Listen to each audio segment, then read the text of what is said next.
नमस्कार, मी विलास बडे. नमस्कार, मी ज्ञानदा कदम. आणि आमच्यासोबत फराज सुद्धा आहे.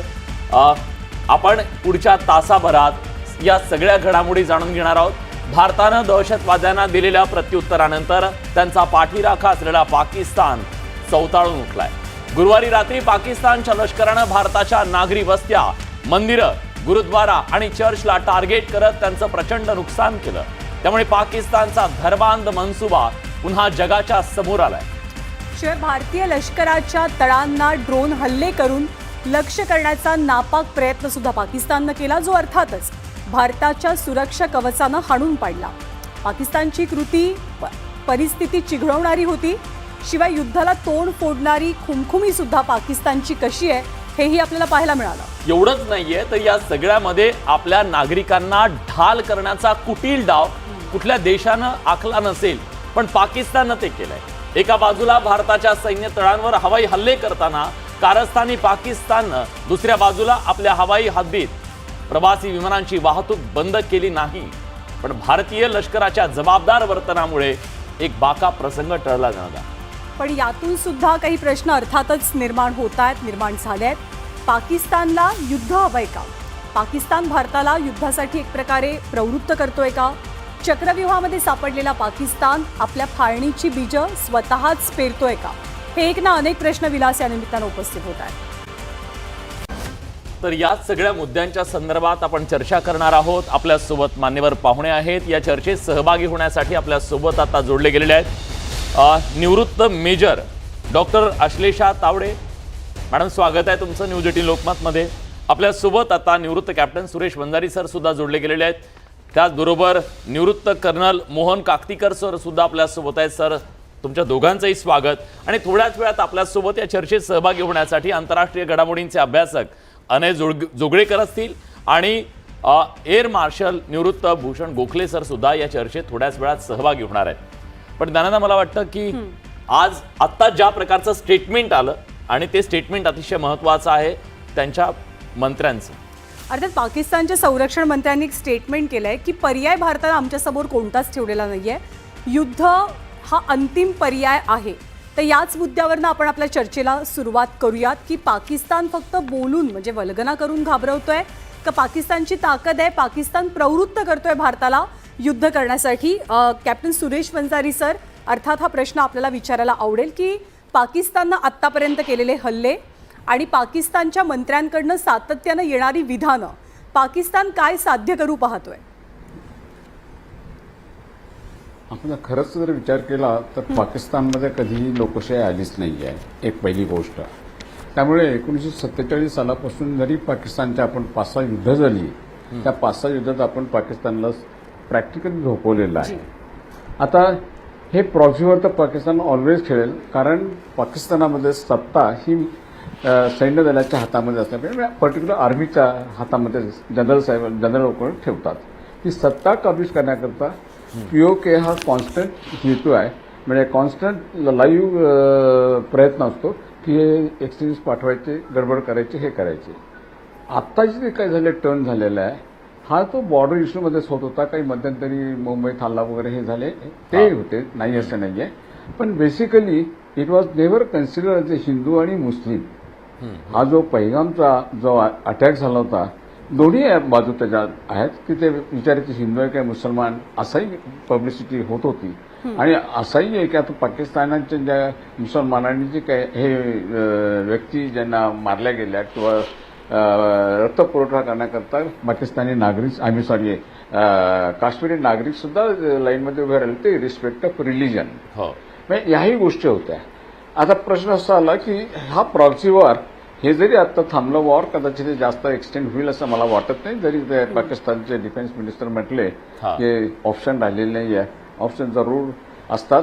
आणि मला नाही वाटत की हे वॉर जास्त प्रोलॉंग होईल, कारण पाकिस्तान इज नॉट केपेबल, तेवढं काही त्याची काही ताकद नाही आहे की हे वॉर प्रोलॉंग करावं. पाकिस्तानचा अनुभव आहे, बांगलादेश कसा क्रिएट झाला हे माहिती आहे त्यांना. आणि त्याच्यात राजकीय परिस्थिती पाकिस्तानामध्ये ती सुद्धा व्यवस्थित नाही आहे. सिव्हिल वॉर होण्याची शक्यता आहे, कारण आर्मीमध्ये सुद्धा फूट पडलेली आहे. मध्यंतरी न्यूज आली होती की right from brigadier down brigadier colonel major captain वगैरे सगळ्यांनी सिग्नेचर करून त्या जनरल मुनीर यांना रिझाईन करायला सांगितलं होतं, अशी बातमी होती. आता ह्या पाकिस्तानामध्ये ह्या गोष्टी असल्यानंतर आणि मुनीर साहेबांना जर ते सत्ता टिकवायची असेल तर ह्या गोष्टी प्रॉक्सी वॉर हे केलंच जात असतं. आणि आज जे काही आतापर्यंत आपण पाहतो ह्या प्रॉक्सी वॉरवरतीच पाकिस्तान जनरल्स जिवंत राहतात. अशी ही आणि त्यात पुन्हा ही युद्धाची सगळी आता भाषा आहे. युद्धाचं हा, काकतीकर सरांना मला विचारायचंय खरं तर, एका बाजूला नागरी वस्त्यांवरती हल्ले करणं, लष्करी तळांना खरं तर आपलं टार्गेट करणं, हे सगळं एका बाजूला सुरू आहे आणि दुसऱ्या बाजूला ही भाषा आहे की आम्हाला युद्धाशिवाय पर्याय नाहीये. हे ऍक्ट ऑफ वॉर आहे का आणि या सगळ्याचा परिणाम नेमका काय होऊ शकतो भविष्यात? प्रश्न असा आहे की पर्याय नाही ऍक्ट ऑफ वॉर सगळीकडे याच्यामध्ये त्यांचं मला war वाटतं झालेलं आहे. आणखी याच्यापेक्षा जास्त काही करण्याचं राहिलेलं नाहीये. हा. होस्टाईल ऍक्शन्स त्यांच्या पूर्णपणे झालेले आहेत आणि एअरक्राफ्ट वापरले, वंजारी सर, drones येतो मी वापरलेले आहेत, तुमच्याकडे. मिसाईल्स वापरलेले आहेत. हम्म. अशा परिस्थितीत आपल्याकडे जसं त्यांनी सांगितलं, उलट भारताकडे दुसरा काही ऑप्शन नाहीये. We have to react and we have to react strongly, अशी परिस्थिती निर्माण झालेली आहे. हा, पण हे युद्ध सुरू झालं असं मानायचं का? युद्ध सुरू झालंय असं या बेसिकली असं आहे की जशी अक्रॉस द इंटरनॅशनल बॉर्डर जेव्हा ऍक्शन होते हा. तेव्हा ते युद्ध सुरू झालं असं आपण म्हणतो. आणि जर तसं पाहिलं तर त्यांनी मिसाईल्सनी आपल्या सिटीजवरती सुद्धा अटॅक केलेले आहेत.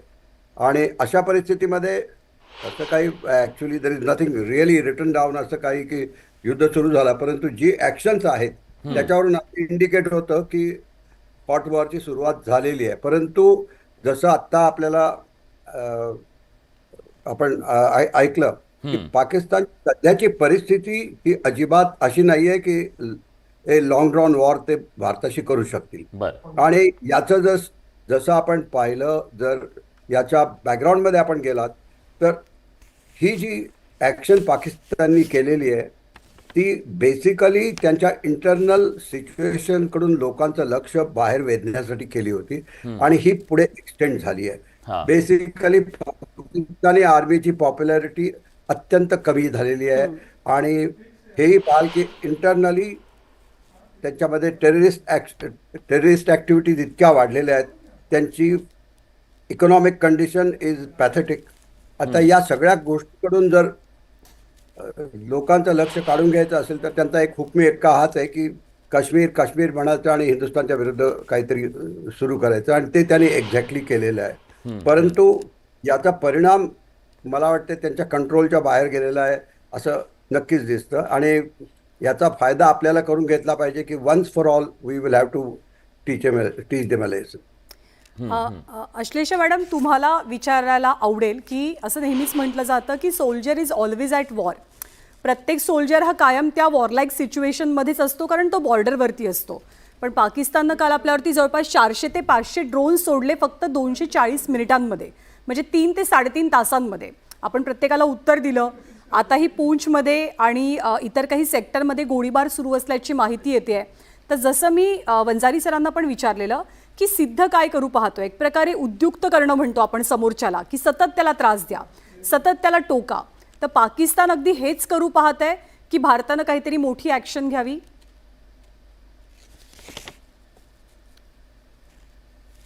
मॅडम, आपला आवाज येत नाहीये. म्यूट आहे. जसं मी काल देखील म्हटलं होतं ज्ञानदा की पाकिस्तान आणि आता सरांनी देखील सांगितलं की पाकिस्तानचे त्यांचे इंटरनल प्रॉब्लेम्स इतके आहेत की त्यांना दुसऱ्या कुणालाही दाखवण्याच्या आधी स्वतःच्या त्यांच्या जे नागरिक आहेत आणि त्या स्वतःच त्यांची जी लढणारी फौज देखील आहे त्यांना देखील लढण्यासाठी प्रवृत्त करण्याकरता काही गोष्टी करायला लागतात. आणि वन ऑफ देम इज दिस. तर ते भारताला किती उद्युक्त करतात किंवा स्वतःच्या लोकांना जास्त की this is a face saver for them, की आम्ही काहीच करत नाही असं नाही, तर आम्ही काहीतरी इथे करतोय. आणि आपण हे देखील पाहिलं की काही त्यांचे जे शेल्स होते त्याच्यामध्ये पेलोड पण नव्हता. म्हणजे देवर द काइंड ऑफ ड्रोन्स जे आपण लग्नांमध्ये वगैरे शूटिंग करता कदाचित वापरतो तशा प्रकारचे काही एमटी ड्रोन्स. सो ह्या सगळ्या एमटी म्हणजे काय म्हणतात फुकाच्या वल्गना ज्या आहेत त्या देखील आहेत. त्यातून दुसरा एक आपण विचार करतोय की आपल्याला जास्त एंगेज करण्याचा प्रयत्न केला जातोय का ह्या सगळ्या गोष्टींमध्ये, वाईल त्यांचे जे नापाक इरादे आहेत ते दुसऱ्या कोणत्या पद्धतीने ते सायमल्टेनियसली इन्फिल्ट्रेट करून किंवा हे करून करण्याचा प्रयत्न करत आहेत का. पण काहीही झालं तरी पाकिस्तान, जसं वंजारी सर म्हणाले की पाकिस्तानची छाती नाही, पाकिस्तानची ताकद नाही की ते आपल्याशी एक ओपन युद्ध छेडू शकेल आणि ते पुढे नेऊ शकेल. बरोबर. ठीक आहे वंजारी सर, या सगळ्या परिस्थितीमध्ये आपण जी कृती सध्या होताना पाहायला मिळतोय पाकिस्तानच्याकडून, सातत्यानं उकसवलं जातंय का आणि ही त्यांची ऐतिहासिक चूक ठरू शकेल का जर समजा या परिस्थितीत युद्धाला तोंड फुटलं तर? युद्धाला तोंड फुट बेसिकली काय झालेलं आहे की हा जो पहलगामचा जो इश्यू झाला आहे हा तो इश्यू हा सिव्हिलियन लोकांच्यावरती एक्सेप्शनली अटॅक केलेला आहे. त्यामुळे India has got a lot of sympathy from the most of the world nations. We have got a sympathy for it. हा आणि त्या सिम्पथीचाच आपण उपयोग करून ते एक्स्ट्रीमिस्टचे अड्डे उडवतोय. हा एक इश्यू आहे. We are not going to for other thing than our installations of extremist installations. त्यामुळे हा एक हे आहे. आता मोठं वार करायचं तर त्यामुळे ती सिम्पथी कमी होणार आहे. आज जे काही आपण करतोय त्याला कॉज आहे, काही काही कारण आहे आणि म्हणून जग पाठीशी आपल्या उभं राहिलेलं आहे. एक दोन राष्ट्र सोडली ते प्रो पाकिस्तानी आहेत, otherwise whole world is accepting our action what we are done it. आणि वी आर क्वाईट केपेबल. मोठं युद्ध सुरू होईल असं मला वाटत नाही, कारण पाकिस्तानची सुद्धा तेवढी ताकद नाहीये. पण प्रवृत्त केलं जाते का चालवण्याची? काय ते प्रवृत्त केलं जाते का युद्धासाठी? आता प्रवृत्त करतातच आहे ते. आता it is up to our nation where to stop and where to go. आता ही सिम्पथी आपल्याकडे ही आपल्या आहेत. आपल्या म्हणजे सरकार हे समजत आहे की आपल्याला ही सिम्पथी आहे, त्या सिम्पथीमध्येच आपल्याला जो काही रोल करायचा आहे तो करतोय आपण. आणि वी आर डेफिनेटली पॉवरफुल आहोत, व्हेरी पॉवरफुल आहोत. ही जी काय एअर डिफेन्स वगैरे जी आहे ती आपल्याकडे पूर्वीपासून 71 सालापासून सुद्धा याचा प्रयत्न झालेला होता. नेव्हीनी वापरलेली होती. ज्या मिसाईल्स बोट्स आहेत ऑल कॉम्प्युटराइज आहेत आणि वी आर केपेबल. म्हणजे जसं आता कुणी वक्त्याने आपल्याला सांगितलं की पाकिस्तानातून त्यांनी बटन दाबलं आणि रॉकेल वरती आलं तर ते हिंदुस्थानच्या हद्दीत यायच्या आधी ती तिथेच उडवता येईल एवढी आपल्याकडे ते एअर डिफेन्स प्रणाली डेव्हलप झालेली आहे. 71 सालामध्ये आपण ज्यावेळेस शिवानी मॅडम तुम्हाला काहीतरी बोलायचं आहे. ज्यावेळेस पाकिस्तान आश्लेषा मॅडम तुम्हाला काहीतरी बोलायचं आहे. सॉरी. हो, जसं सर म्हणाले तसं ते उकसवतात. म्हणजे खरं तर जसं आपण ब्रीफिंग बघतोय किंवा ज्या प्रकारे आपण हँडल पण करतो आहोत the entire situation, I think जो म्हणजे आपले जे सैन्य तिन्ही सैन्य दल आहेत ते एवढ्या मॅच्युअरली हे अख्खी सिच्युएशन आणि ऑपरेशन हँडल करता आहेत की बिकॉज कोणीतरी अशा प्रकारचं ऍक्ट करतं आहे ज्याच्यामुळे कोणाला तरी युद्ध करायला भाग पाडणं, तर आपण त्या भाग पाडण्याच्या खूप पुढे आहोत असं मला वाटतं. आपल्याला we have the upper hand, जसं सर म्हणाले. आज आपल्या पाठीशी आहे अख्खं जग. त्याचं कारणच ते आहे की आपले जे पर्पज आहे तो आहे आणि तो पर्पज एवढा म्हणजे ते उद्देश जो आहे तो एवढा डीप आहे आणि एवढा सटीक आहे की त्यासाठी आपण जे ऍक्टिव्हिटीज करतोय ते देखील तेवढंच गांभीर्य बाळगून आहेत. आणि मला वाटत नाही की ते गांभीर्य आपल्या अख्ख्या म्हणजे आपलं आज ब्रीफिंग बघितलं आपण, आपले जी सगळी मंडळी समोर येत आहेत, जशा प्रकारचे मेसेजेस येत आहेत, कोणत्याही प्रकारे हे एक स्पॉन्टेनियसली किंवा असं एखादी ऍक्टिव्हिटी होईल असं वाटत नाही. त्याच्या मागे एक खूप चांगला आणि डीप विचार घेऊनच आपण जे ऍक्ट करतो आहोत ते आहेत. मॅमने आता जे सांगितलंय मला त्या अनुषंगानेच एक प्रश्न विचारायचा आहे वंजारी सरांना. वंजारी सर, आपला अप्पर हँड आहे. एका रात्रीमध्ये अर्ध्या तासामध्ये आपण जे स्ट्राईक केलेलं होतं, ऑपरेशन सिंदूर राबवलं होतं, पत्ताही लागला नाही कोणाला, पाकिस्तानी सगळे झोपेत होते. असं असताना सुद्धा कोणाच्या बळावर पाकिस्तान या वल्गना करतो युद्धाच्या? असं आता ज्यावेळेस मी डिफीट होतो त्यावेळेस मी हे करतोच, आवाज चढवतोच. आता तिथे ते आवाज सोडून त्यांच्या जनतेसमोर त्यांना राहायचे, त्यांच्या खुर्च्या टिकवायच्या त्यांना, हा तर ते बोलणारच, दम देणारच आणि हे करणारच पाकिस्तानवरती. तर त्यातलाच हा प्रकार आहे. आणि युद्ध लॉंग करणं कोणालाच परवडण्यासारखं नाहीये. आलं का लक्षात? एक तर पाकिस्तानला अजिबातच नाही, आणि आपण केपेबल आहोत म्हणून युद्ध करायचं असं शक्य होणार नाही. कारण आता गेल्या 70 वर्षांमध्ये आपण जो हिंदुस्थान डेव्हलप झालाय, भारत डेव्हलप झालाय, त्यामुळे पाकिस्तानमध्ये काहीच डेव्हलपमेंट झालेली नाही आहे. आपल्याकडे डॅम्स आहेत, आपल्याकडे इंडस्ट्रियल इस्टेट्स आहेत, पुष्कळ डेव्हलपमेंट झालेलं आहे 70 वर्षामध्ये, 70-75 वर्षामध्ये. तर त्याचंही आपल्याला प्रोटेक्शन करावं लागणार आहे. ज्यावेळेस हे चाललंय, आता आपल्याकडे वर्ल्ड सिम्पथी पण आहे, त्यामुळे आपल्याकडे सुद्धा राजकारणी माणसांनी सुद्धा स्टेप बाय स्टेप हे गोष्टी केल्या पाहिजेत. मग मुद्दा तोच आहे ना सर, आता अप्पर हँड आहे आपल्याकडे, परिस्थिती आपल्यासाठी अतिशय चांगली आहे, सकारात्मक आहे आपल्यासाठी. सततच राहिलाय, गेले 70 वर्ष राहिलेलाच आहे. हो, पण आता या परिस्थितीमध्ये काकतीकर सरांना मला विचारायचं आहे, काकतीकर सर, मग या परिस्थितीत आपण ऑल आउट करण्याची ही संधी नाहीये का आपल्याला? आपण जी दहशतवादाच्या विरोधातली लढाई पुकारलेली आहे, ही लढाई अर्धवट राहील, अर्धवट मारलं ना मग त्याला, केवळ आपण तिथं जाऊन हल्ले केले याच्याने आपला उद्देश साध्य झाला का? आपल्याला पुढे न्यावं लागेल ना दहशतवादाच्या विरोधातली लढाई.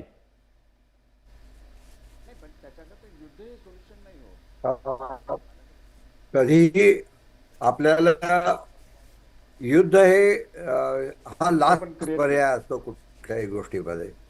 आणि सध्या भारताची जी परिस्थिती आहे त्या अशा आपण एक अशा फेज मधून जातोय की we are about to take off and become a world power. हा, आणि कुठल्याही युद्धानंतर चिरच खाली जाते. अशा परिस्थितीत आपल्याला म्हणजे स्वतःहून आपल्याला युद्धाला जायचं नाही आहे, परंतु हे युद्ध जर आपल्यावर लादलं गेलं तर कदाचित आपण जसं स्लो ब्लिडिंग होण्यापेक्षा आपण एकदाच हे संपवावं हा विचार त्याच्यामध्ये निश्चितच असेल. परंतु हेही आपल्याला लक्षात घ्यायला हवं, याच्यासाठी आपण किती किंमत मोजायला आपण तयार आहे हे नॅशनल लेवलवरती आपल्याला ठरवायला लागेल. आणि हे जे डिसिजन आहे, दिस इज अ पॉलिटिकल डिसिजन, आणि ते आपल्या नेत्यांना घ्यायला लागेल. अच्छा, तुम्ही तिघे जण, तुम्हाला फील्डचा पण अनुभव आहे, तुम्हाला सिस्टीमचा पण अनुभव आहे. सध्या सैन्याकडनं आणि प्रशासनाकडनं ज्या प्रेस कॉन्फरन्स, जे ब्रीफिंग होत आहे ते आपण सर्वजण पाहतोय. म्हणजे नीड टू नो बेसिसवरती ते आपल्याला माहिती देत आहेत, हे झालं, आम्ही हे केलं, आणि हे इतकी सध्याची परिस्थिती आहे. पण पब्लिक इंटरेस्टचा प्रश्न उत्सुकतेपोटी मी तुम्हाला विचारते की ह्याच्या पलीकडे जेव्हा अशी परिस्थिती असते तेव्हा याच्या पलीकडे वेगवेगळ्या पातळ्यांवरती नेमकं काय चालू असतं, काय घडत असतं, नीड टू नो बेसिसच्याही पलीकडे. वंजारी सर.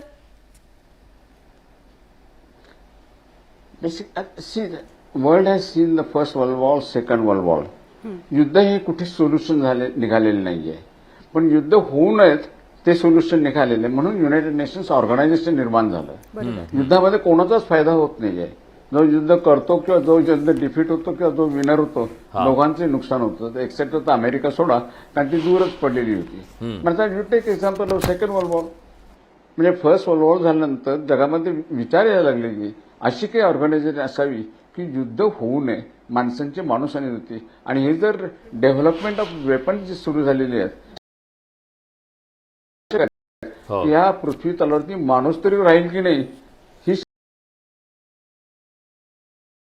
पण सर मुद्दा हा सुद्धा आहे ना की ही संस्था, हीच आंतरराष्ट्रीय संस्था दहशतवाद रोखण्यात अपयशी ठरली ना. पाकिस्तान सारख्या राष्ट्रांना वेसण घालण्यामध्ये ही संस्था अपयशी ठरली ना. हे पण जगाच्या समोर गेलं की.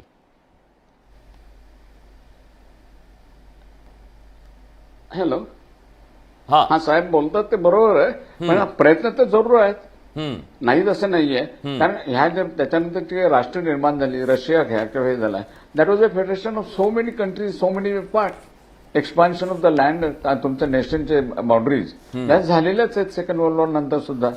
म्हणून ती शांतता नाही. म्हणजे आज युक्रेन वगैरे का झालं, 1990 साली रशिया फुटली, का झालं हे असं?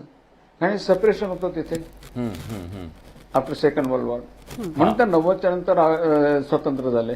आता आपण ते पाकिस्तानात तेच बघतोय. कारण पाकिस्तानामध्ये जसं सिंध, पंजाबीचे आर्मी जनरल्स वगैरे आहेत, त्यांचं डॉमिनेशन आहे, म्हणून तो बांगलादेशही फुटला. ह्या गोष्टी राजकारणाचं राष्ट्रीय नेते असतात, त्यांना कळलं पाहिजे आपण कुठे अन्याय किती करायचं आणि काय करायचं ते, नाहीतर ही फुटाफुटी होत आहे, मग त्याच्यातून युद्ध निर्माण होतात. बरोबर. असं आहे. तुम्ही तिघांनी सुद्धा बोलता बोलता एक मुद्दा हायलाईट केला, तो म्हणजे भारताला प्रचंड मोठा आंतरराष्ट्रीय सपोर्ट आहे. या मुद्द्यावरती आपल्याला यायचंय, पण एक मोठी ब्रेकिंग बातमी आलेली आहे. सांबा सेक्टरमध्ये मोठ्या घडामोडी घडतात.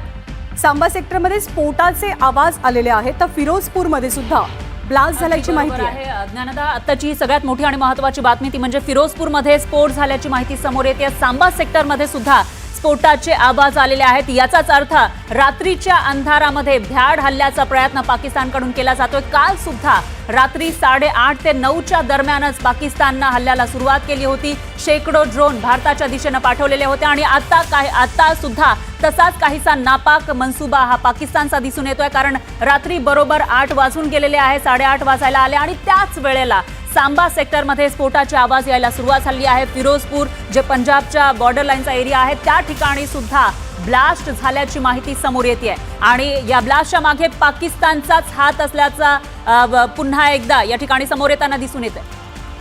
आपण पुन्हा एकदा चर्चेकडे वळूयात की तिघांनाही, म्हणजे आत्ता जी ब्रेकिंग न्यूज समोर आली आहे त्याच अनुषंगानं प्रश्न की कालचे जे ड्रोन होते, जी सैन्य दलानं माहिती दिली, जवळपास 300 ते 400 ड्रोन्स होते. 240 मिनिटात म्हणजे 3 ते 3.5 तासामध्ये पाकिस्ताननं हा अटॅक केलेला होता. जवळपास 25 शहरं आणि 4 राज्य यांना पाकिस्ताननं टार्गेट केलेलं. तुम्हा दोघांनाही विचारायचं आहे, आणखी एक ब्रेकिंग आहे, काही व्हिज्युअल आपण पाहतोय. पंतप्रधान नरेंद्र मोदींनी जी एक हाय लेवल मीटिंग घेतली आहे, त्या हाय लेवल मीटिंगची दृश्य आपण पाहतोय. हाय लेवल मीटिंगमध्ये कोण कोण आहे? सैन्य दलाचे अधिकारी आहेत, वायुसेनेचे अधिकारी आहेत, अजित डोवाल आहेत, देशाचे संरक्षण मंत्री आहेत. एक्सक्लुझिव्ह दृश्य, एक्सक्लुझिव्ह फुटेज आपण पाहतोय सध्या. आणि सातत्यानं जी परिस्थिती बदलत चालली आहे त्याच्याबद्दलचं मंथन, पुढच्या परिस्थितीला सामोरं जाण्यासाठीची रणनीती, हे सगळं आखलं जात आहे. पहलगाममध्ये झालेला दहशतवादी हल्ला आणि त्याच्यानंतर भारतानं उचललेलं कठोर पाऊल, या सगळ्या पार्श्वभूमीवर आपण बघतोय की सातत्यानं या सगळ्या बैठकांचं सत्र सुरू आहे. अगदी बरोबर आहे विलास. याच्यानंतर आपण जाऊयात आपले प्रतिनिधी प्रशांत लीला रामदास यांच्याकडे. ते दिल्लीमधून आपल्यासोबत जोडले गेले आहेत. प्रशांत, काय सांगाल? काल सुद्धा रात्री हल्ले झाले होते पाकिस्तानकडून, त्याच्यानंतर आत्ताही जेव्हा 8, 8:30 वाजायला आलेले आहेत त्यावेळेला सांबा सेक्टर, जम्मू काश्मीर असेल किंवा इकडे पंजाबच्या दिशेनं जी बॉर्डर लाईन आहे त्या ठिकाणी स्फोटाचे आवाज येत आहेत आणि अशात सुरू असलेली ही हाय लेवलची मीटिंग.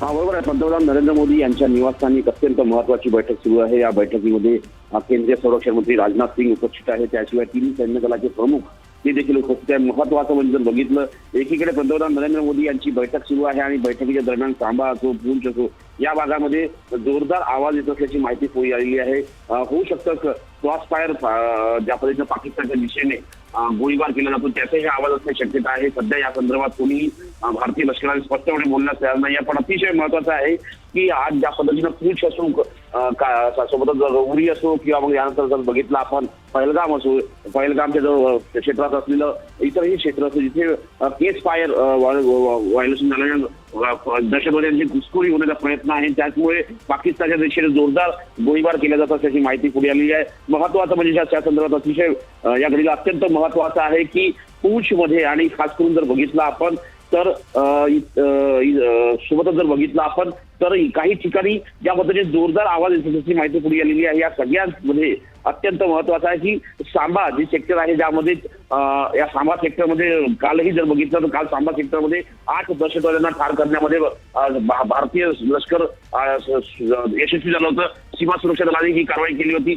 आज त्याच भागामध्ये पुन्हा जोरदार आवाज येत असल्याची माहिती पुढे आली. त्यामुळे या घडीला अत्यंत महत्वाचं आहे की एकीकडे पंतप्रधान नरेंद्र मोदी यांची बैठक सुरू आहे. फिरोजपूरच्या आसमानामध्ये, फिरोजपूरच्या आभाळामध्ये देखील जोरदार आवाज येत असल्याची माहिती पुढे आली आहे. जम्मू आणि काश्मीरमध्ये जर बघितलं, खास करून जम्मू या सेक्टरमध्ये सायरन. अगदी बरोबर आहे प्रशांत. एकूणच असं म्हणता येईल की एकीकडे पाकिस्तानकडून भ्याड हल्ले रात्रीच्या अंधारामध्ये पुन्हा एकदा सुरू करण्यात आले आणि त्या पार्श्वभूमीवर होणारी ही बैठक, याच्यामध्ये एखादा मोठा निर्णय घेतला जाऊ शकतो का, याकडे आता संपूर्ण देशाचं लक्ष आहे. धन्यवाद याविषयी दिलेल्या या सविस्तर माहितीसाठी. याविषयीचे अपडेट आपण तुमच्याकडून वेळोवेळी घेत राहूयात.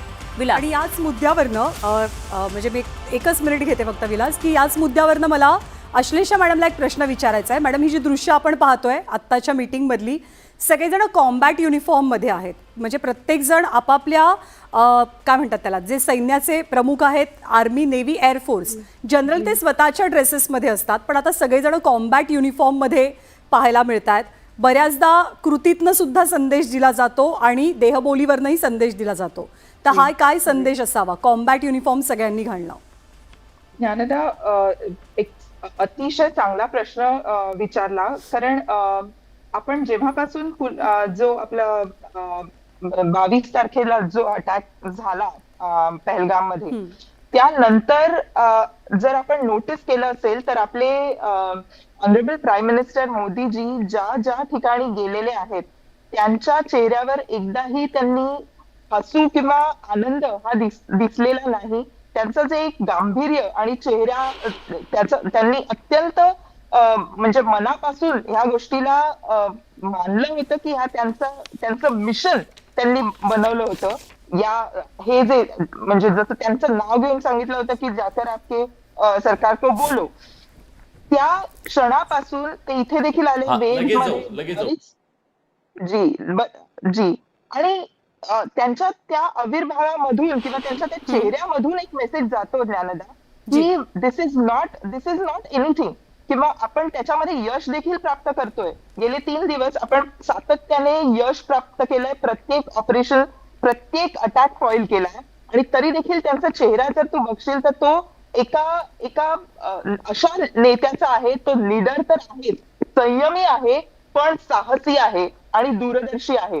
What you were saying ki need to know basis. This is the message that we need to know. Correct. Our army chiefs, our all services chiefs are in combats. They are ready. जसं मी कालही म्हटलं, युद्धाय कृत निश्चया, तसे ते ready आहेत. अजून we do not declare war because we always, आपण नेहमी संयम बाळगतो. संयम आपण डिक्लेअर केलेलं नाहीये, पण आपण सज्ज आहोत, हा मेसेज ज्ञानदा. आणि आपण बघितलं 2 आपल्या महिला अधिकारी जेव्हा पहिल्यांदा प्रेस कॉन्फरन्समध्ये आल्या, आणि काल आणि आज हे जेव्हा दोघं आले काल प्रेस कॉन्फरन्सला सामोरं जाण्यासाठी, तेव्हा सुद्धा ते अशाच प्रकारे आपण सज्ज आहोत हे त्यांनी दर्शवलेलं होतं.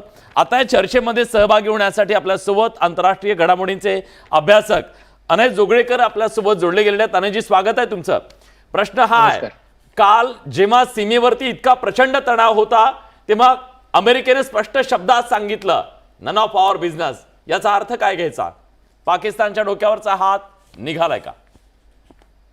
निश्चितपणे आताची जी अमेरिका आहे, डोनाल्ड ट्रम्प यांची अमेरिका आहे, डोनाल्ड ट्रम्प अमेरिका फर्स्ट या मुद्द्यावर किंवा मेक अमेरिका ग्रेट अगेन या मुद्द्यावर निवडून आलेले आहेत. त्यांच्यासाठी मेक्सिकोची सीमा, कॅनडावरनं असलेलं होत असलेले टॅरिफ, चीनमधनं येत असलेलं फेंटेनिल, हे मुद्दे जास्त महत्वाचे आहेत.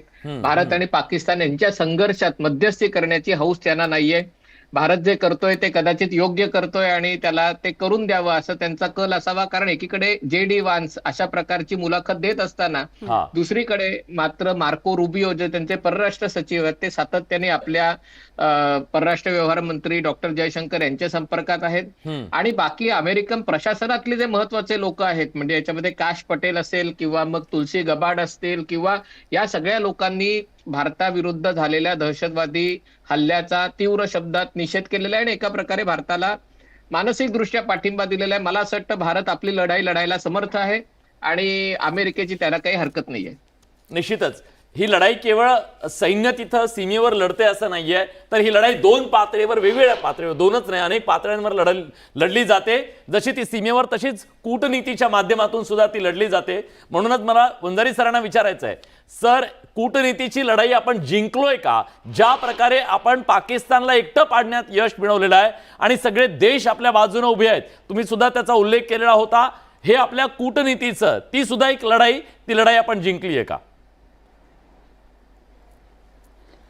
याला सोल्युशन आहे ते राजकीय सोल्युशनच आहे. बेसिकली हे जे तह करतो आपण वगैरे वगैरे, हे या राष्ट्रीय, जसं मी इतिहास आहे, हा इतिहास आहे की युद्ध हे काही सोल्युशन नाही आहे, म्हणून ते तह होतात. मग ह्या गोष्टी आपण थोडी मारामारी करतो, मग मागावर तू पडतोयस, मी पडतोय, काहीतरी याच्यातून मार्ग काढूया आणि निघेल मार्ग याच्यातून, मला डेफिनेटली वाटतंय. आणि दिस इज राजकीय सोल्युशनच त्याला उपयोगी पडतं शांतता राहण्याकरता. निघेल सोल्युशन निघेल याला. हो, अनय, तुम्हाला विचारायचंय की खूप फेमसली म्हटलं जातं की शांततेच्या काळामध्ये तुम्ही जितका घाम गाळता, युद्धाच्या काळात तुम्हाला तितकंच कमी रक्त सांडावं लागतं. तर शांततेच्या काळामध्ये भारतानं ज्या गोष्टी केल्यात, नवे मित्र जोडलेत, त्यातला कुठला नवा मित्र हा भारतासाठी आता फायदेशीर ठरू शकतो किंवा ठरतोय?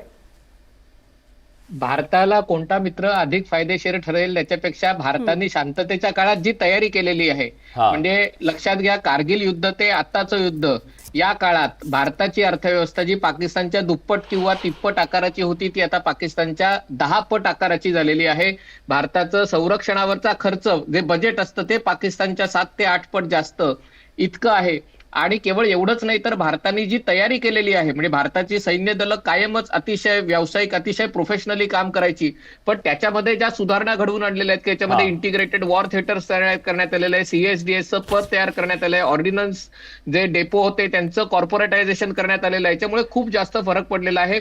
भारत आज जगातल्या अनेक देशांमध्ये, म्हणजे रशिया असेल, अमेरिका असेल, इस्रायल असेल, ते अगदी सौदी अरेबियासारखे देश, म्हणजे इस्लामिक देश असतील, त्यांच्याबरोबर आज भारत सैनिकी कवायती करत आहे. या कवायतींचा फायदा भारताला रणनीती ठरवण्यात होतोय. अतिशय शांत चित्ताने एक एक पायरी चढत, म्हणजे पाकिस्तानने एक गोष्ट केली तर आम्ही तेवढीच गोष्ट करणार, इतक्या शांतपणे आपण या गोष्टी करतोय. आणि मला असं वाटतं की याच्यामध्ये भारताचं नागरी नेतृत्व, याच्यामध्ये सरकार आलं, विरोधी पक्ष आलं, ते सध्या एकत्र सगळेजण आहेत, आणि लष्करी नेतृत्व आणि खाजगी क्षेत्र या तिघांचं एकत्र जे काम चालू आहे ते अतिशय महत्वाचं आहे. मला असं वाटतं भारताच्या मित्र देशांपैकी आत्ताच्या या युद्धामध्ये जर आपण बघितलं तर एका प्रकारे फ्रान्सकडून आपण घेतलेली रफाल विमानं असतील किंवा जे स्मार्ट वेपन्स आपण वापरलेली आहे, त्याच्यामध्ये गायडेड लॉयटरिंग म्युनिशन आहे, किंवा मग ते इस्रायल बरोबर आपण तयार केलेले आहे. आजच बातमी आली होती की अदानी उद्योग समूह आणि एक स्टार्टअप कंपनी यांचं इस्रायली एल्बिट कंपनीच्या सोबतची भागीदारी आहे. अशा अनेक गोष्टी आहेत, पण आत्मनिर्भर भारताचाही याच्यामध्ये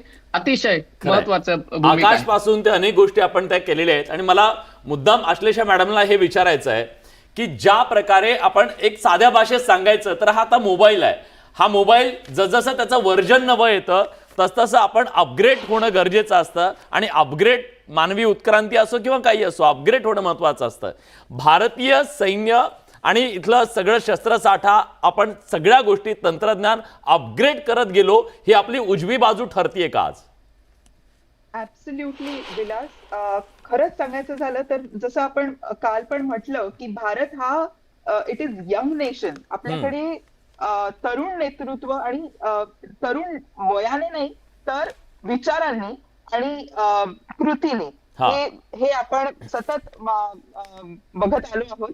लास्ट आपला जेव्हा उरीचा हल्ला, म्हणजे किंवा आपण जे सर्जिकल स्ट्राईक केले आणि त्यानंतर आजचा जो हल्ला आहे 22 त्याच्यामध्ये खूप मोठा फरक दिसतो. आणि तो म्हणजे technology warfare is what we actually went for.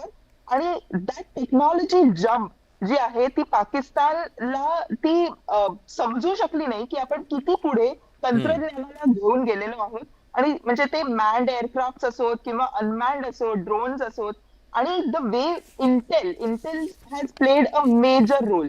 तर ती कशी आपण कशी ती काढून घेतलेली आहे आणि त्याच्यामध्ये इनोव्हेटिव्ह टेक्नॉलॉजीचा खूप वापर झाला.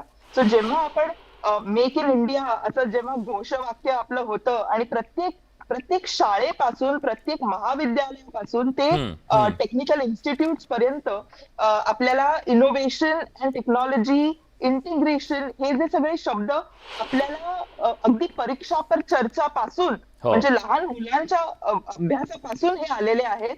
त्याच्या मागे ही एवढी दूरदृष्टी आहे हे आपल्याला इथे दिसून येतं की हे जे सगळे ऍडव्हान्स टेक्नॉलॉजी आहे आणि हे पाकिस्तानमध्ये होऊ शकलं नाही. आणि त्यांनी ते जोखलं देखील नाही की आपण किती पुढे गेलेलो आहोत. आणि या मागच्या 5 ते 10 वर्षांमध्ये हा एवढा जो काही फरक पडला आणि तो आपल्याला आकाश असो किंवा त्यातलं जे राजेंद्र रडार आहे त्यात असो, हे आपल्याला अगदी प्रकर्षाने जाणवून आलं. आता असं म्हणायला गेलं तर टेक्नॉलॉजी इज अवेलेबल एव्हरीवेअर, पण योजक तत्र दुर्लभ. जिथे टेक्नॉलॉजी जी वापरायला हवी ती त्या ठिकाणी सटीकपणे वापरली देखील जाते आणि हा जो युद्धाभ्यास आहे तो जो शांतता काळामध्ये केला गेला आणि तो आपल्याला आज उपयोगी पडतोय. निश्चितच मला त्याच्यावर यायचं आहे, पण आपल्याकडे ड्रोनच्या बद्दल खूप चर्चा झाली आता आणि दोन्ही बाजूनी भारत आणि पाकिस्तान या दोन्ही बाजूनी ड्रोन हल्ले एकमेकांवरती झाले. हे ड्रोन वॉर गेल्या 2 दिवसात आपण बघितलं. का हे झालं असावं, त्याच्या मागचं नेमकं कारण काय आहे त्याच्याबद्दल रात तू सांगशील, कारण याच्याबद्दलची जी माहिती आहे ती प्रेक्षकांना नाही आहे. प्लीज. बरोबर आहे विलास. ड्रोनचे हल्ले आता वाढलेले पाहायला मिळत आहेत. जेव्हा सर्जिकल स्ट्राईक करण्यात आला तेव्हा ड्रोनचा वापर झाला होता. आधुनिक युद्धाचं नवं हत्यार हे ड्रोन बनलेले आहेत, कारण ड्रोन चालवण्यासाठी एखाद्या पायलटची गरज नसते. ड्रोन कुठेही पाठवून हल्ला करता येतो. त्याच्यामुळे आधुनिक जे युद्ध आता होत आहे त्याच्यामध्ये नवं हत्यार हे ड्रोन बनलेले आहेत. आत्मघातकी ड्रोन सुद्धा आलेले आहेत मार्केटमध्ये. दोन्ही बाजूंनी एकमेकांवर ड्रोनचे हल्ले केले जात आहेत. पाकिस्तानकडून भारतावर ड्रोन पाठवले जात आहेत. 300 ते 400 ड्रोन पाकिस्ताननं पाठवलेले होते. दरम्यान लॉयटस म्युनिशन्स म्हणून ड्रोनची ओळख ही आता निर्माण झाली आहे. म्हणजेच आत्मघातकी असे हे ड्रोन आहेत जे तिथं जातात, ते ठिकाण निवडतात आणि त्यानंतर तिथं जाऊन त्यांचा ब्लास्ट होतो. कामिकाझे ड्रोन्स अर्थात आत्मघातकी ड्रोन्स यांना म्हटलं जातं आणि या ड्रोनच्या माध्यमातून हल्ले घडवले जात आहेत. टार्गेट अपलोड केल्यास शोधून हल्ल्याची क्षमता या ड्रोनची असते. हे ड्रोन जिथं आपल्याला हल्ला करायचा आहे त्या टार्गेटपर्यंत जातं आणि त्यानंतर त्याचा ब्लास्ट केला जाऊ शकतो. ड्रोन्समध्ये सेन्सर आणि स्फोटक सुद्धा भरता येत आहेत. त्याच्यामुळे आधुनिक युद्धाचं हे नवं हत्यार बनलेलं आहे. स्वस्त सुद्धा असतात. ऑब्व्हियसली ड्रोन्सच्या थव्याकडून हल्लाबोल म्हणजेच ड्रोन स्वाम हे सुद्धा होत असतं. याचाच अर्थ अनेक ड्रोन्स हे एकाच वेळी पाठवले जातात आणि त्याला ड्रोन स्वाम म्हटलं जातं. त्याच्यानंतर रडारपासून लपून राहण्याची ड्रोनची क्षमता आहे. रडारमध्ये ते डिटेक्ट होत नाही, त्यामुळं ड्रोन पाठवणं हे सोपं जातं.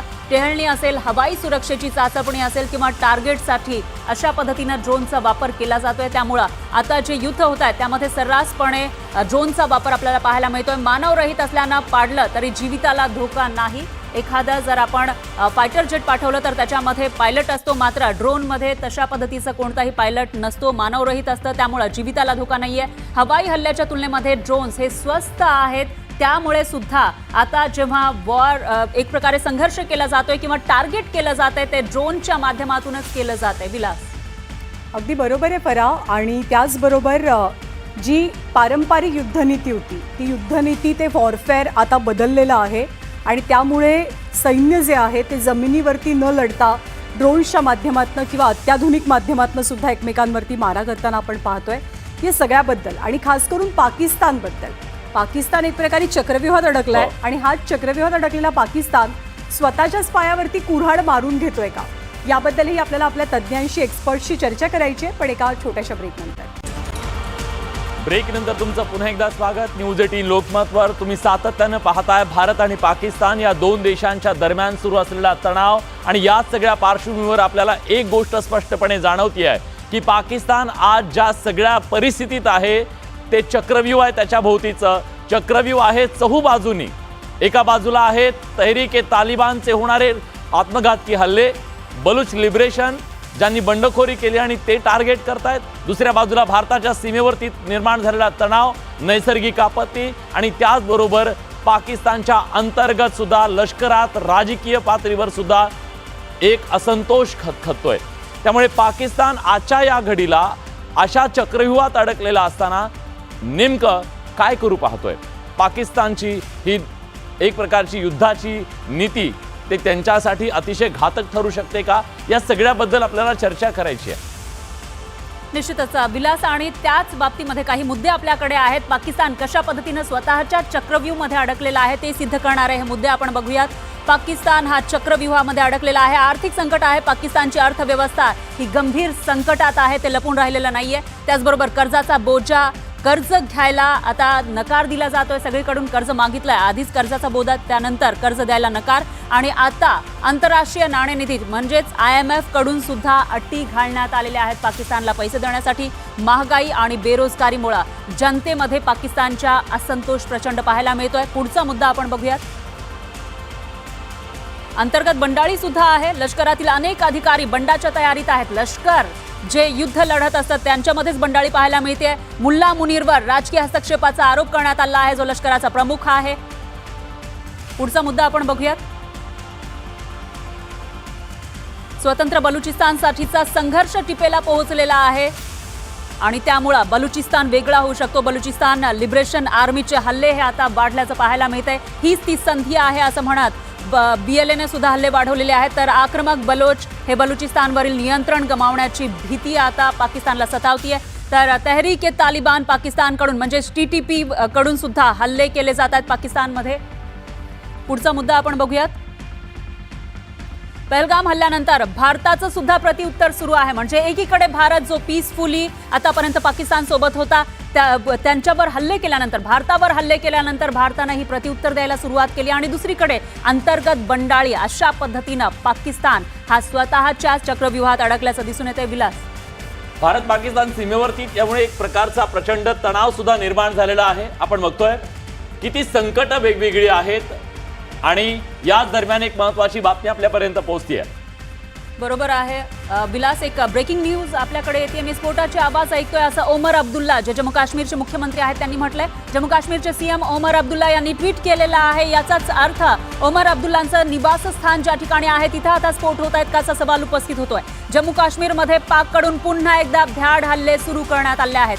रात्रीचा अंधार जसा झाला की पाकिस्तानचे हे नापाक इरादे समोर येतात. काल ज्या पद्धतीनं हल्ले केले होते त्याच पद्धतीनं आज पुन्हा एकदा हल्ले केले जात आहेत. मात्र भारताची डिफेन्स सिस्टीम ही एवढी स्ट्रॉंग आहे की ते हल्ले परतवून लावले जात आहेत. काल 300 ते 400 ड्रोन पाठवलेले होते. मग त्याच्यामध्ये F-16 विमान असेल किंवा JF-17 विमान हे सुद्धा पाठवलेलं होतं, पण भारतानं ते परतवून लावले आणि आज पुन्हा एकदा हल्ले होत आहेत. त्याच्यामध्ये जम्मू काश्मीरचे मुख्यमंत्री ओमर अब्दुल्ला यांना सुद्धा त्या हल्ल्याचे स्फोटांचे आवाज ऐकू येत आहेत असं त्यांनी स्वतः सांगितलेलं आहे. आज पार्श्वभूमीवर ओमर अब्दुल्लांनी आणखी एक ट्विट केलंय आणि जम्मू काश्मीरच्या जनतेला ते आवाहन करतायत की सर्वांना माझी विनंती आहे की प्रत्येकाने सुरक्षित ठिकाणी राहा, कुणी रस्त्यावरती भटकू नका. तुम्ही घरात असाल तर घरातच सुरक्षित आहात. सोबतच कोणत्याही अफवांवरती तुम्ही विश्वास ठेवू नका. भारतीय सैन्य हे प्राणपणानं सध्या सीमेवरती लढतंय. जम्मू काश्मीरचा हा सगळा परिसर सातत्यानं टार्गेटवरती आहे पाकिस्तानच्या आणि दहशतवाद्यांच्या सुद्धा. आणि ओमर अब्दुल्लांचं एक सूचक ट्विट, एक बोलकर ट्विट की जिथे आता मी आहे तिथून मी स्फोटांचे आवाज ऐकू शकतोय. याचा अर्थ ज्ञानदा स्पष्ट आहे की आघाडीक ही थांबत नाहीये. खरं तर दिवसभर शांतता राहिल्यानंतर वाटलं होतं की पाकिस्तान हे सगळं एस्केलेट नाही करणार आहे, पण आणि असं जर जगाला वाटतं तसं पाकिस्ताननं वागलं तर मग तो पाकिस्तान कसला असा सुद्धा प्रश्न यातून निर्माण होतो. आणि मग या सगळ्याबद्दल आपण चर्चा करूया. आपल्यासोबत मान्यवर पाहुणे आहेत, आपण या सगळ्यांशी बोलणार आहोत. आपल्यासोबत या चर्चेमध्ये Bhushan Gokhale sir, air marshal आपल्यासोबत जोडले गेलेले आहेत. गोखले सर, स्वागत आहे तुमचं न्यूज 18 लोकमतमध्ये. आपल्यासोबत या चर्चेत सहभागी होण्यासाठी आंतरराष्ट्रीय घडामोडींचे अभ्यासक अनय जोगळेकर सर सुद्धा जोडले गेलेले आहेत. अनयजी, तुमचं सुद्धा स्वागत आहे. काकीतकर सर आपल्यासोबत आहेतच. निवृत्त कर्नल मोहन काकतीकर सर आपल्यासोबत आहेतच. त्याचबरोबर अश्लेषा मॅडम सुद्धा आहेत आणि कॅप्टन सुरेश वंजारी सर सुद्धा आपल्यासोबत या चर्चेमध्ये आहेत. पण मला भूषण गोखले सरांपासून या चर्चेची सुरुवात करायची आहे. गोखले सर, ज्या प्रकारे सातत्यानं ही आगळीक सुरू आहे याचा अर्थ तुम्ही काय घेता? काय करायचंय पाकिस्तानला? कारण ज्या प्रकारची परिस्थिती आता आपण बघितली, चहूबाजूने स्वतः गेलेला पाकिस्तान, पण युद्धाची खुमखुमी कशासाठी? नमस्कार. सर्वप्रथम मी जे आपले वीरगतीला गेलेले असे आपले जवान्स आहेत, त्याचप्रमाणे ज्याला आम्ही वॉरियर म्हणतो, आणि पण सिव्हिलियन वॉरियर पण आहेत, त्यांना मी श्रद्धांजली देतो. आणि आपले जे झांबाज सगळे तिन्ही शस्त्र दलाचे जे सैनिक काम करत आहेत, अगदी पहिल्या दिवसापासून इंटिग्रेटेड काम चालू आहे आर्मी, नेव्ही, एअरफोर्सचं, त्या सगळ्यांना अगदी सलामी देतो. आणि अर्थातच पॉलिटिकल वेल त्याच्या मागे अगदी भक्कम उभी आहे. आणि अशा ह्याच्यामध्ये जेव्हा पाकिस्तान पहलगामचं जेव्हा हे झाल्यानंतर त्या टेररिस्टनं आपण जेव्हा फक्त एस्केलेट न करण्यासाठी म्हणून दुसरी कुठली टार्गेट घेतली नाही, ॲक्युरेटली आपण अगदी म्हणजे 20 मिनिटांमध्ये सगळ्यांचा तो बंदोबस्त केला 9 ठिकाणी. पण त्यासाठी त्यांनी जे फ्युनरल मध्ये त्यांना ती आर्मी टाईपची फ्युनरल दिली, त्याचा अर्थ असाच होतो की त्यांना आर्मीचा सपोर्ट होता या सगळ्यांना. आणि तो नेहमीच आपल्याला माहिती आहे त्याप्रमाणे की ते आर्मीचे ट्रेनिंग देतात, कमांडोचं ट्रेनिंग देतात. इव्हन मुंबईच्या हल्ल्यामध्ये ते सगळं जाहीर झालं. ह्या सगळ्या ह्याच्यामध्ये त्यांना फेस सेव्हिंग म्हणून त्यांना काहीतरी करायला लागतं त्यांच्या जनतेसाठी. आणि त्यामुळे जेव्हा तुम्ही आताच मगाशी चक्रव्यूह म्हणला, त्याच्यामध्ये मी इथे अमेरिकेमध्ये आहे, काही माझ्या मित्रांशी पण बोललो आहे. सगळेजण म्हणतात की अहो, आम्हाला ओसामा बिन लादेन सुद्धा पाकिस्तानच्या मिलिटरीच्या शेजारीच सापडला. आणि त्यामुळे अशा तऱ्हेचे दहशतवादी सगळे जे हल्ले होत आहेत कुठूनही सगळं जगामध्ये नव्हे, त्याची सगळी जी जन्मभूमी आहे ती पाकिस्तान आहे. खरंय. आज जेव्हा आपण IMF बद्दल मगाशी कोणी बोललं, ज्ञानदा बोलले होते की, आणि आज वॉशिंग्टनमध्ये तोच विषय आहे की ग्रे लिस्ट मध्ये असताना आता ते ब्लॅक लिस्ट मध्ये जायला नको म्हणून सगळेजण धडपड करतायत. अर्थात त्यांचे बरेच काही परराष्ट्र दोस्त आहेत ज्यांना उगीच हे चिखळवायचं आहे म्हणून त्यामुळे त्यांना मदत करत राहतात, त्यांची बेलआउट करत राहतात. त्यांना $6.2 बिलियन लोन आहे. त्यांची पेट्रोल प्राइसेस आपण आता बघतो जो किती वाढतायत, कारण आता एक तर कराची बंदरमधनं आता कोणी येऊ जाऊ शकत नाही. आणि त्यामुळे थोडेच दिवस आहेत की जेव्हा ते टोटली ड्राय होतील. इकडे पाण्याने ड्राय, तिकडे ऑइलनी ड्राय. आणि अशा वेळेला एक फेस सेव्हिंग म्हणून त्यांच्या ज्या पब्लिकसाठी काहीतरी एक आपलं त्यांना दाखवायचं शूरत्व म्हणून त्यांच्याकडे जेवढी आहे तेवढी काय ते असतं ते आता करतायत.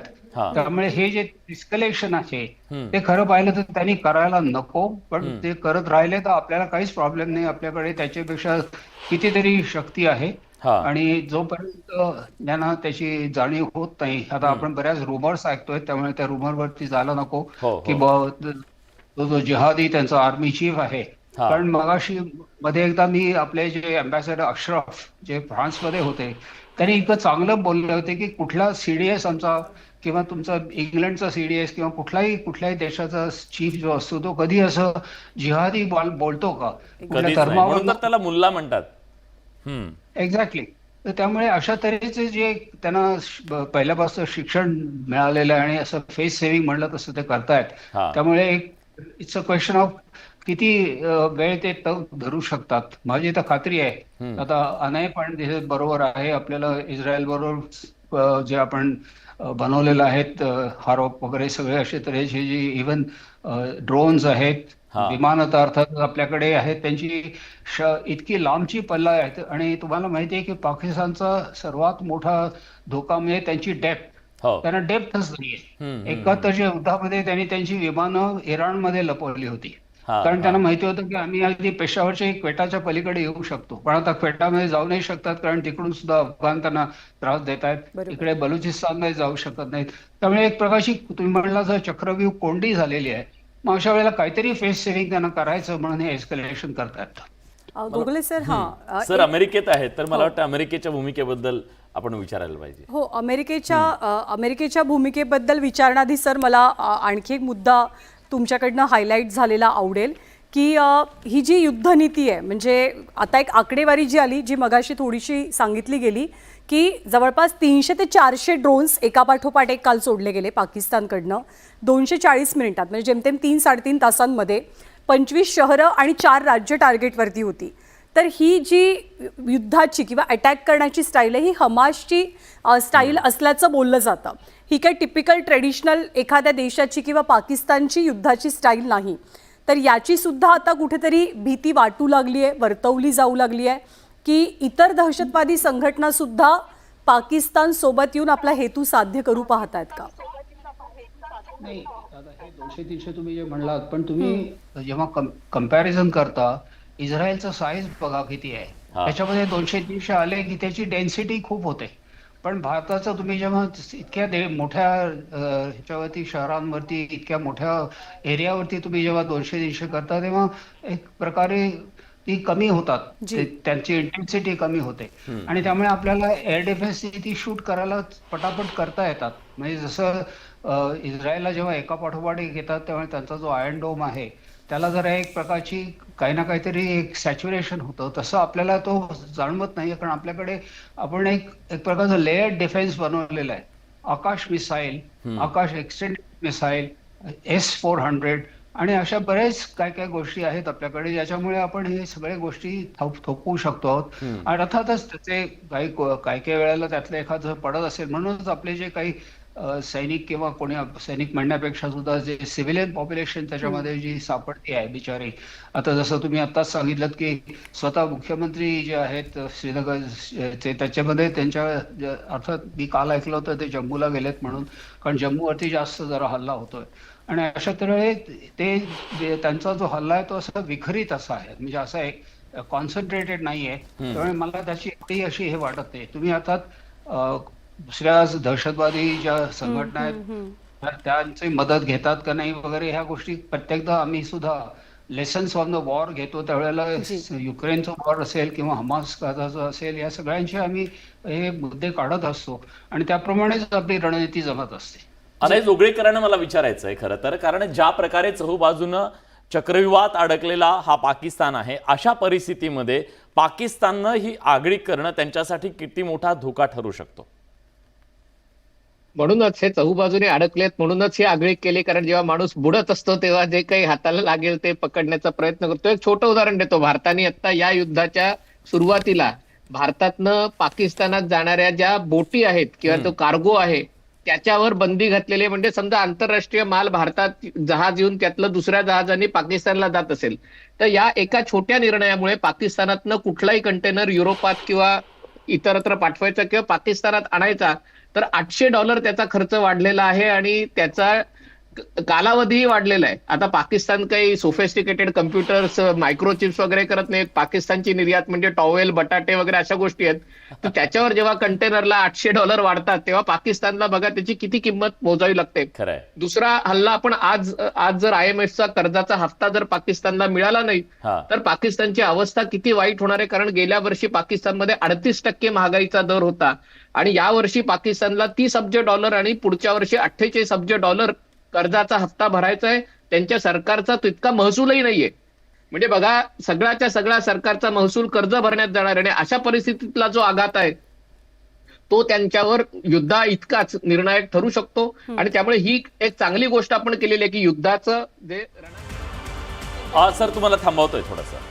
एक ब्रेकिंग न्यूज समोर येते. पंतप्रधान मोदी आणि NSA अजित डोवाल यांची बैठक, स्वतंत्र बैठक सुरू आहे. जे तिन्ही सैन्य दल प्रमुख होते आणि अजित डोवाल यांच्यासोबत बैठक झाली मोदींची. त्याच्यानंतर आता एक स्वतंत्र बैठकीला रॉ आणि IB चे वरिष्ठ अधिकारी सुद्धा उपस्थित असल्याची माहिती समोर येते.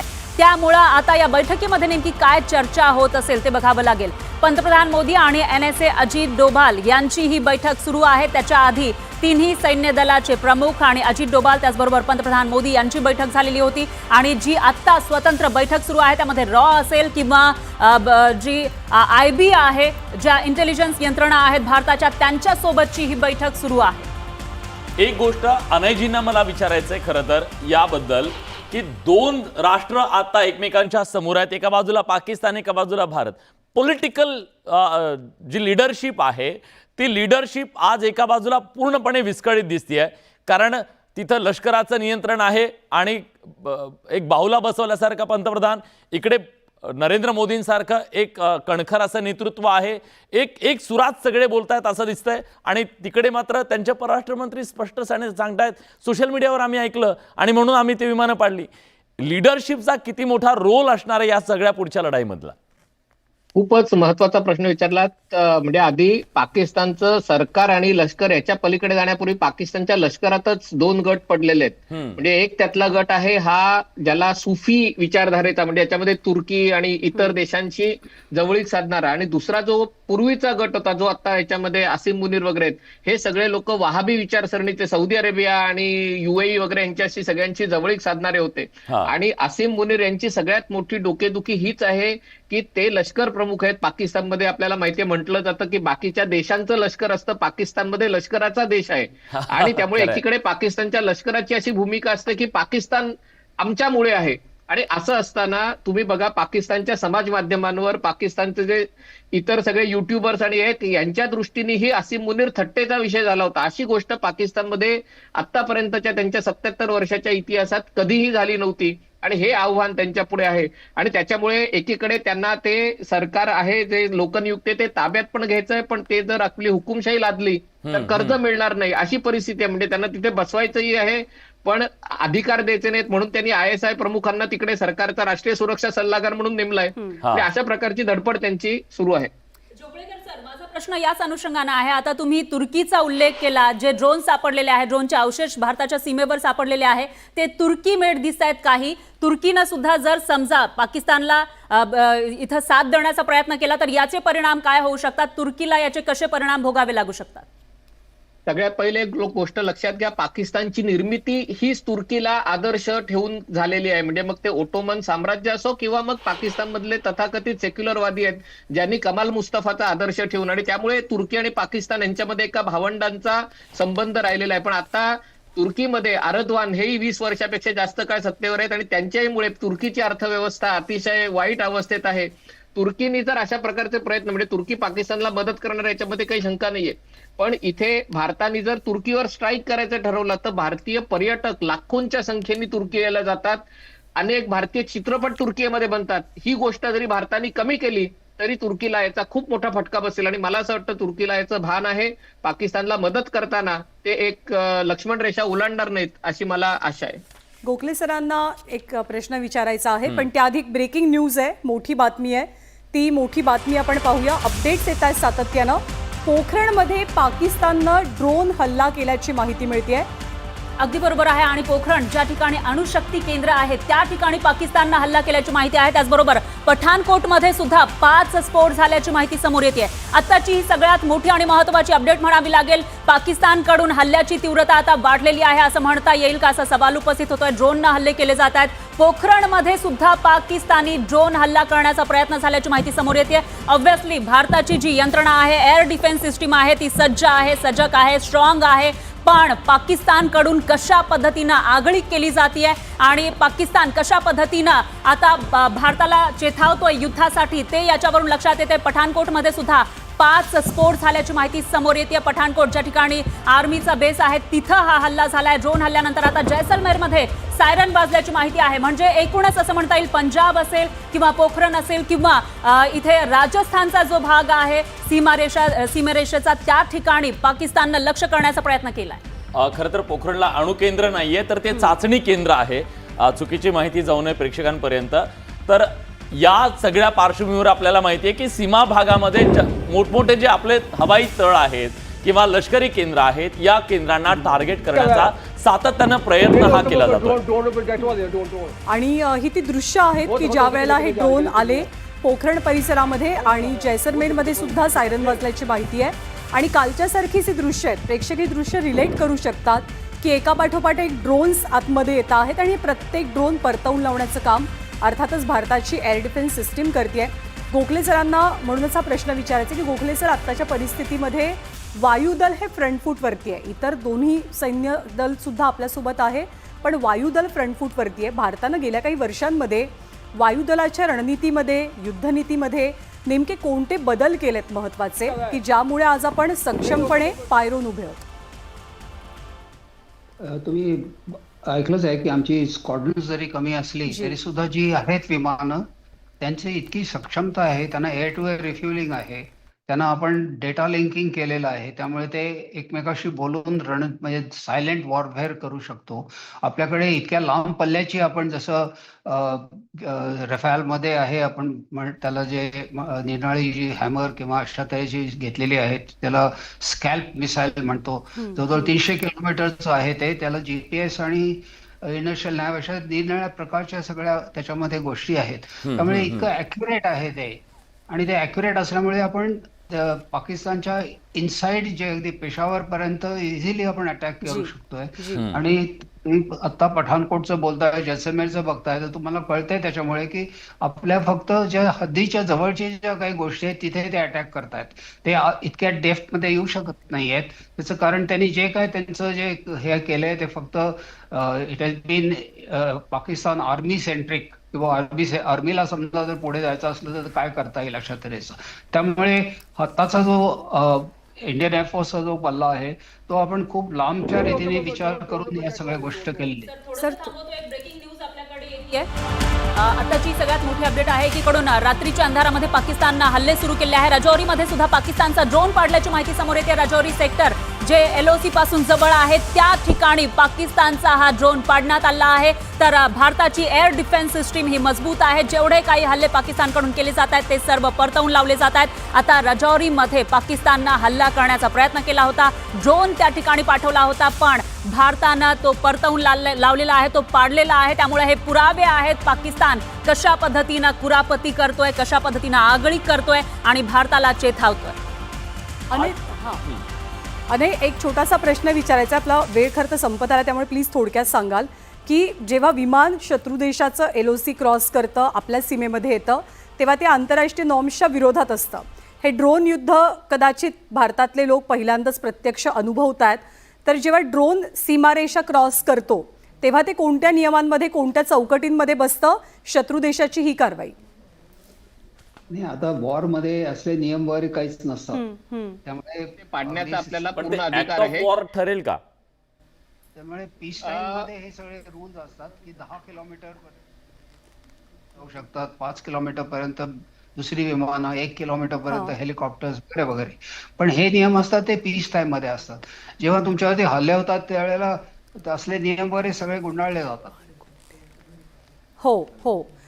त्यामुळे अर्थातच हे आत्ताच्या काळातलं किंवा बदललेलं वॉरफेअर आहे, त्यामुळे ड्रोन हल्ल्यांचं प्रमाण खूप जास्त मोठं आहे.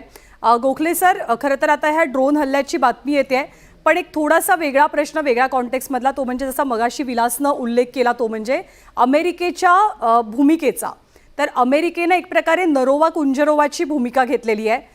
तर या मुद्द्यावरती आपण येऊया, पण त्यापूर्वी आपण ही राजौरीमधली बातमी आपल्या प्रेक्षकांना सांगतोय. राजौरीमध्ये ड्रोन पाडलेला आहे.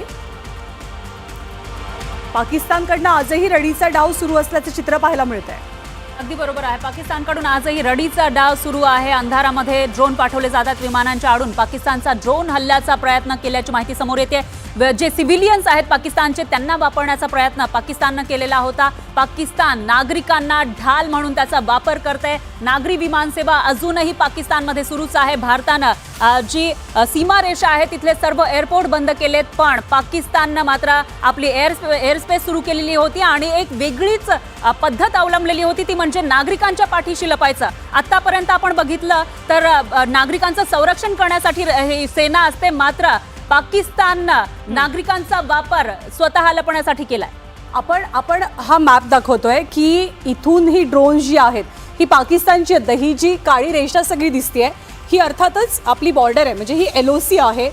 LOC पासून जवळ काय तर पंजाबचा सगळा प्रांत जवळ आहे, लुधियाना आहे, जालंधर आहे, अमृतसर आहे आणि वरती आपल्याला पठाणकोट आणि ते सगळे परिसर दिसतात. पाकिस्ताननं अर्थातच फैसलाबादवरनं याच्यामध्ये असं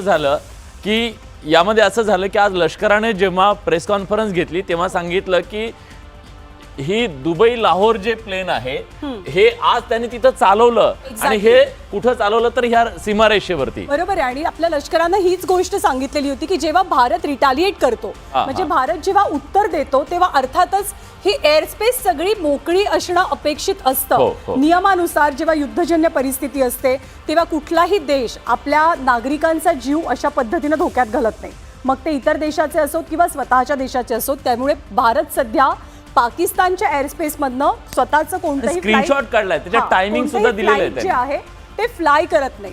हा स्क्रीनशॉट काढण्यात आलेला आहे. हे शेड्यूल फ्लाईट, म्हणजे हे दुबई ते लाहोरचं विमान होतं.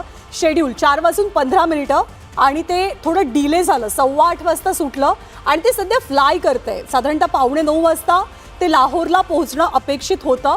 आणि ज्या वेळेला पाकिस्ताननं आगळीक केलेली होती त्यावेळेची ही आपण म्हणू शकतो घटना, ज्या वेळेला एअरस्पेस सुरू होती ज्ञानदा, आणि त्याच वेळेला हे विमान चाललेलं होतं. या विमानाच्या आडून पाकिस्ताननं लपण्याचा प्रयत्न केला आहे. जर चुकून भारतानं हल्ला केला असता त्यावेळेला आणि तो त्या विमानावर गेला असता तर एक आंतरराष्ट्रीय गुन्हा भारताच्या घडून आणण्याचा प्रयत्न, म्हणजेच कोणत्या थराला पाकिस्तान जाऊ शकतो याचाच अंदाज आपण या ठिकाणी बांधू शकतो.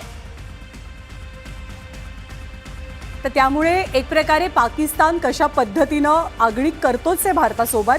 पण दुसरा मुद्दा म्हणजे आपल्या सिव्हिलियन्सच्या आड लपणं, थेट हल्ला न करणं, आपल्या शत्रूवरती भ्याड हल्ला करणं, ही सगळी आगळीक सुद्धा सुरूच आहे. विलास, आणि या सगळ्या गोष्टीसोबतच आज लष्कराने आणखीन एक मुद्दा सांगितला, तो म्हणजे चर्च असतील, गुरुद्वारा असतील किंवा मंदिर असतील, इथं सुद्धा त्यांनी आज हल्ले केलेले आहेत आणि एक प्रकारे धर्मांध मनसुबा जो आहे तो सुद्धा यातून स्पष्ट झाल्याचं लष्कराने सांगितलेलं आहे. हे टार्गेट का केलं जात आहे तर त्याच्या मागे सुद्धा त्यांचा मनसुबा आहे. सातत्यानं आधी पहलगाममधला झालेला दहशतवादी हल्ल्याच्या आधी मुनीरचं जे वक्तव्य होतं तेही असंच धर्मांध होतं आणि त्याच्यानंतर झालेला हल्ला ह्या सगळ्याची साखळी कुठंतरी जोडते. पण भारतानं अशा प्रकारच्या मनसुब्यांना कधी थारा दिलेला नाहीये. भारत हा एकजुटीनं जात धर्म पंथ विचारधारा सगळे सोडून एकत्र उभा राहिलेला आहे आणि हे या भारताचं वैशिष्ट्य जगाला दिसलेलं आहे। आज प्रेस कॉन्फरन्समध्ये असेल किंवा प्रत्येक ठिकाणी भारतानं एकीचं दर्शन हे घडवल्याचं आपल्याला पाहायला मिळतंय। आणि विलास, त्याचबरोबर आपला भारत नागरिकांचं रक्षण किती सक्षमपणे करतोय, समर्थपणे करतोय हेही दिसतंय।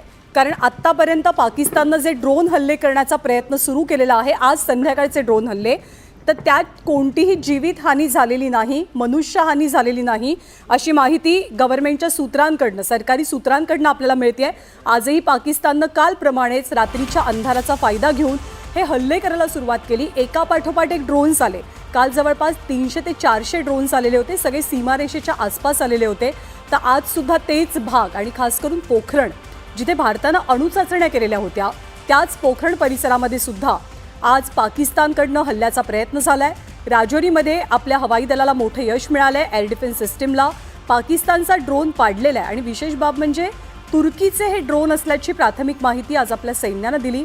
आपल्यासोबत जर आपली तज्ज्ञ मंडळी असतील तर अने तुम्हाला हा प्रश्न विचारायचा आहे, ॲड्रेस करायचा आहे की धर्म जो विलासनं मुद्दा उपस्थित केला, आज अगदी खूप ठामपणे विक्रम मिस्त्रींनी, आपल्या परराष्ट्र सचिवांनी सांगितलं की पाकिस्तान धर्माच्या मुद्द्यावरनं सुद्धा अफवा पसरवण्याचा किंवा चुकीचं वागण्याचा प्रयत्न करतोय। तर या सगळ्यामध्ये हा धर्म येणं, याचे अर्थ नेमके काय होतात?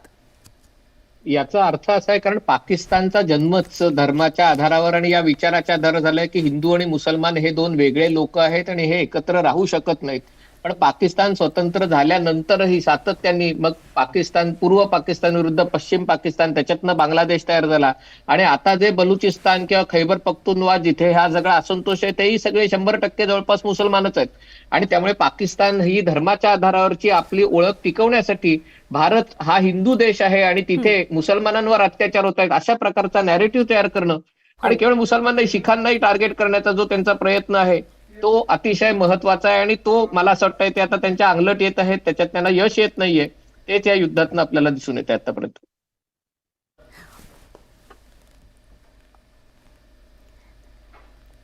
त्यामुळे सध्याची अपडेट अशीच आहे की राजौरीमध्ये पाकिस्तानचा ड्रोन पाडण्यात यश मिळालंय। पाकिस्ताननं आज सुद्धा बऱ्याच ठिकाणी आगळीक केली आहे आणि ड्रोन हल्ले सुरूच ठेवल्यात। आणि या सगळ्याच्या दरम्यान फक्त एक स्टेटमेंट त्याच्यामध्ये द्यायला हवं, पाकिस्तानला जे वाटतं, तिथल्या लिडरशिपला जे वाटतं की हिंदू मुस्लिम एकत्र राहू शकत नाही आहेत, पण पाकिस्तानमध्ये जेवढे मुस्लिम आहेत तेवढे भारतात आहेत आणि गुण्यागोविंदानं हे गेली 75 वर्षे एकत्र नांदतायत आणि ही भारताची ब्युटी आहे, हे पाकिस्तानला कधी कळणार नाही आहे। या सगळ्या चर्चेमध्ये आपण इथेच थांबतोय, पण यानंतरचं बुलेटिन घेऊन आलाय माझा सहकारी विशाल।